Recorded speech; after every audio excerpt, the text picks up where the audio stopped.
Oh!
asigabele bekithi kuyelisa hayi akeshela umkhonyana izandla ezinkulu ashela umkhonyana abanikizele omama ngalomkhonyana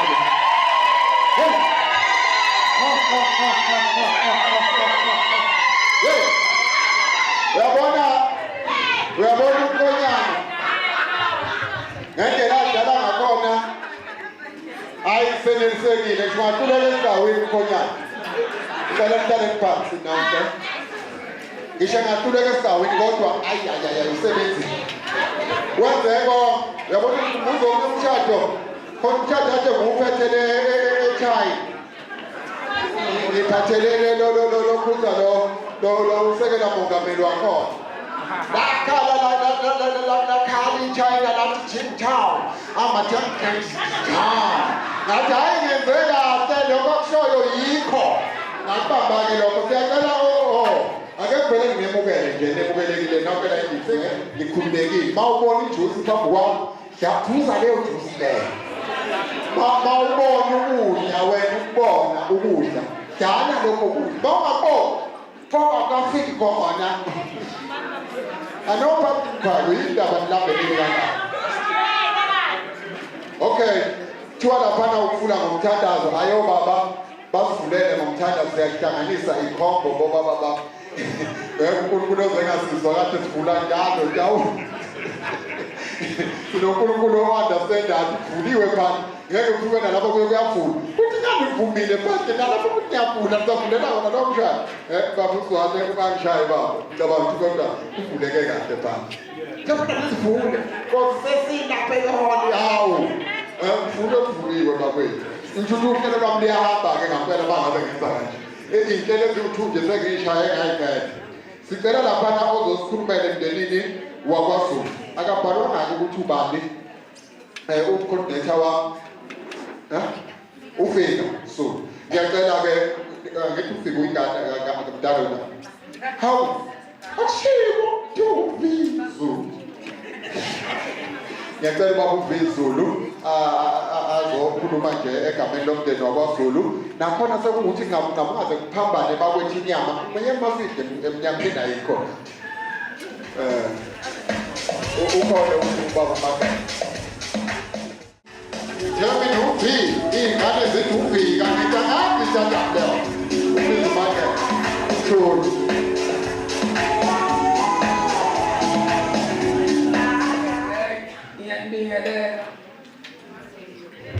Ngiyabingelela lapha endlini nonke abakwaMntungu nabantwana. Amen.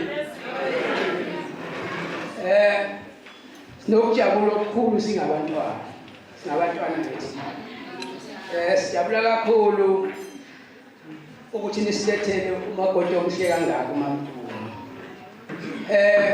Sijabula kakhulu ingane zakwethu, ukujabula kwethu akunamkhawulo. Siyacela-ke ingane zakwethu ukuthi ngathi uNkulunkulu angasiza-ke kule ndlela enhle kangaka. Ndaba ezethu-ke lo msebenzi-ke le ndlelanyana esiyiqalile, indlela ende lena ndaba. Inde nje kakhulu uzoyibona nje sithule. Uzohamba nje ngayo uhambe. Njengoba iqhuzuka nje umhlikihla lapho onyaweni, nje nihambe leyo ndlela ngendlela ende ngakhona. Uzogcina usumthethisa ukuthi awuboni ungihamba kanjani noboni lapho ugcoba khona. Ngobude bendlela sithule. Sengathi-ke kodwa-ke ngoba nabantu abathanda uNkulunkulu wakho nabantu abathanda uNkulunkulu ihambeka kahle manje uzohamba noNkulunkulu nibe umngani noNkulunkulu nibe nobudlelwane noNkulunkulu mawenze njalo-ke ndaba makumala manenze lokho nonqoba kule ndlela futhi okunye nibe abangani ngiyeke le ndaba okuthandana lezi nibe abangani nibe ne-friendship yes ubona manenze njalo lokho kuthanda kuhambe kucima endleleni kuye kuyifuselele khona abantu kunalile mina ngabangani omunye amdinga omunye manenze njalo uqedile amen amen asithi indaba ezitha Makeba Thuli omama banikizele bakwethu uqedile ubaba Makeba sonke sizokhuluma emva kwakhe ngicela sikhulume sithi kwehlisa singakhulumi ngangenkosi isho yaqeda yathi unkosikazi nendoda mabegane nibalekile le ukuthi beba mangani ngoba mawuhanjwe endleleni uthanda vele ukuthi juqu uyosokhamba ugesi kephelele ukuthi juqu ungazi ukuthi kuphelele futhi uyabuka ukuthi akubanena lona manje kwenze njani ufuna lapha eduze kwami kodwa kuba right manje bangani makusaphelele lokhu kothando futhi niqhubeke lomgani kube ngathi wokuyena ungathi yiye yothanda abangani bayathandana bese kodwa endleleni phinde kuvukele yasemshadweni kuyahambeka ke amanamba ngalendlela kodwa uhamba ngenkathi ngingothofu mina ayisebenza into engqondo sicela lapha nesikhulumisa kwaKhumalo noma bengasibhalanga kodwa siyazi ukuthi bakhona omntungwa abakhona phakathi endlini siyacela isikhulumisa kwaKhumalo sizothi nje ngapho siphuthuma inyama bengayitholi inyama yabo bakwaKhumalo sekumnyama nabakwa kanjalo nabakwamagela sifuna ukuyidla kukhanya ngisewabona abantwana phakathi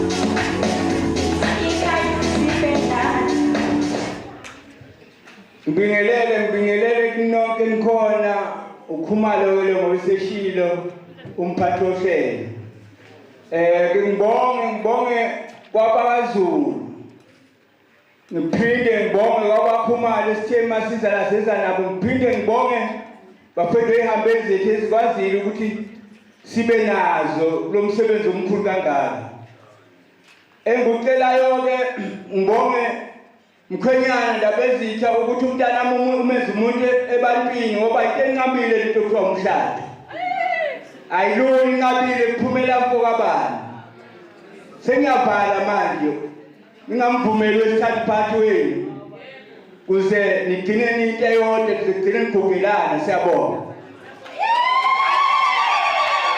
ake sikizele mabethu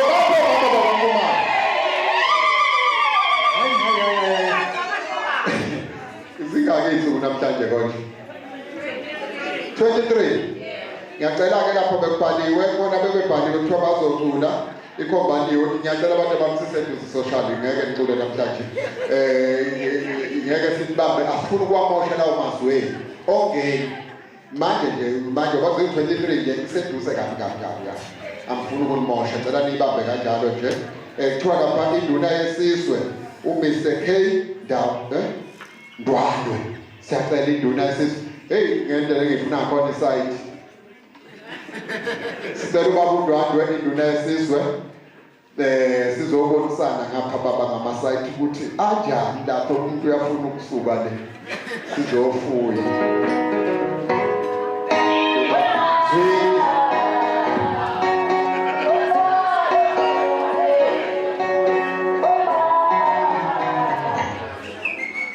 Ngicela ukubonga ithuba ku-program director ngibingelela bakwaKhumalo ngibingelela bakwaZulu ihlobo zonke ikhona abangani bonke abakhona ngaphakathi program director ngicela ukulungisa lapha bathe iyinsizwa induna yensizwa yebo iyinsizwa baba nothe isizwe kodwa ke ngingedwa kunebandla engibambisene nayo ake ngibingelele ngapha ngaphambili etafuleni osingaye ubaba kimi uZulu sengithola umama uMakhumalo ngiyanibingelela nonke ngaphakathi eholweni ngendaba yesikhathi angisezukukhuluma ngande kakhulu kodwa nje ngicela ukudlulisa ukubonga okukhulu ku baba uZulu usuphumule insizweni manje so ngibaba uZulu namhlanje bekuyiwedding so uzongena ukukani kwi-marriage i-wedding ne-marriage akufanani baba uZulu kwi-marriage uyahamba ukhuzuke uvuke uyithathe uqhubeke uye phambili ngiwathandile amazwi kamfundisi uthe umulu weboxer ufela eringini baba uZulu ke noma uZulu njenganamhlanje la niyofela khona niyofela kule ring umfundisi anibophezele kuyona kunike ngabe ngiyakhuluma kodwa ngizohlonipha nje isikhathi kakhulu ngibonge ithuba program director Zwide Mkhatshwa yabona nje ngendlela abahle ngakhona osothondose nkanwe khona phela uyabona udaki njengomkami ushoda kancane ukufaka iwig nje ngabe uye khona siyabonga nduna insizwa Siyabonga njalo indlela nje induna esizosebenza ngayo basi bashayi babisele ebuthweni uvela ubonke nantsonke induna. Kuba mnandi khona lokho nje. Cela ukudulela phambili ke lapha isikhulumi esiwusisi noma ubhuti kodwa nje usisi kamakoti. Uhamba nobhuti wakhe ukhumalo abakwakhumalo bobabili amagama abo ngathi awabhalwa bayazazi ke bona. Ngiyacela ke ngani ukuthi ukhulumise kwabo abantu akade bela phambili. Ningasidli besikhathi futhi kuyobona inyama futhi benyame la ngikho la kahle. Bakhona ikhona. Yilapho. Nithuthela kanjani? Siyacela okuduma. Ubhaliwe lapha uThokozana. Nokubonga.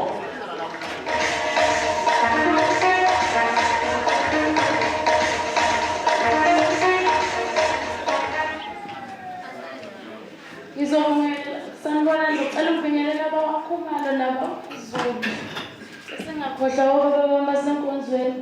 Namhlanje izovalelisa udadewethu okuyinkosazane kaNethu oqala. Namhlanje ngithi hamba kahle dadewethu kodwa ufile. Uyokwakha ikhala kwaZulu. Ngithimba ubezibonele esihle. Nino baba kakuhle. Siyabonga niphinde futhi niqhubeke ebemaze benuwasho besathatha. Siyabonga. Ngifisela umshado omuhle ephathane kahle. Hayi siyabonga kakhulu ngokhuluma ake nimkikizelele bakwethu. Ngizokhuluma endaweni kaThokozana, indawo kaThokozana izothathwa yimina siqhubeka nohlelo zobona ukuthi ngesenjani endaweni kaThokozana. Lapha yana sicela uMr MC. Kunomunye uMC. Kulungile. uMC Zulu siyacela ezokhuluma lapha endaweni yobhuti. Luhamba kahle kakhulu kuhlelo liyaphela khona manje. Ukhona uMC.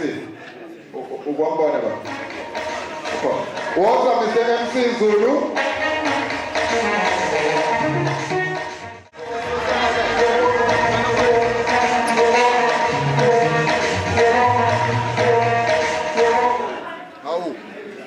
Awungithandi mangidansa. Ngizobingelela kakhulu abawakhumalo ngibingelela abakwaZulu isikhathi sesingasekho ngibonga kakhulu ukuhlanganyela kanye nathi namakhosi onke nabantu bonke bamakhosi onke abakhona la ngaphakathi nomntana kaZulu.